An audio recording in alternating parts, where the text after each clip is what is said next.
High বন্ধুরা, আসসালামু আলাইকুম। হঠাৎ করে চোখে পড়ল দিতির সাথে একসময় অনেক কাজ করেছি।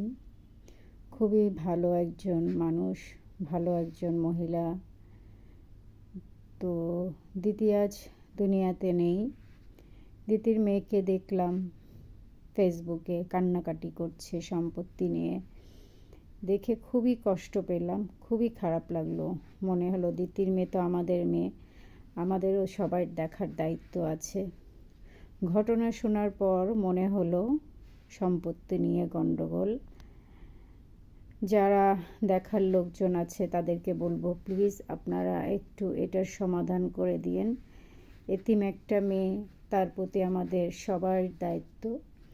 আর দিতির মেয়েকে বলবো, মামনি তুমিও সম্পত্তি, হয়তো তোমার কথা শুনে একটু মনে হলো তোমাকে অন্যরা সবাই ব্যবহার করছে।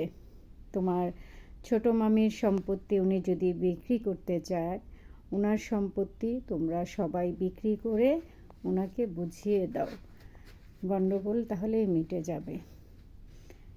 তোমাকে হয়তো কেউ বুদ্ধি দিচ্ছে না, সম্পত্তি এখন বিক্রি করা যাবে না, ভাগ করা যাবে না, বা কোনো একটা কিছু। যাই হোক, যেভাবেই হোক, তুমিও সহযোগিতা করো ছোটো মামিকে সহযোগিতা করে তার সম্পত্তি বিক্রি করে তার ভাগের অংশ তুমি দিয়ে দাও।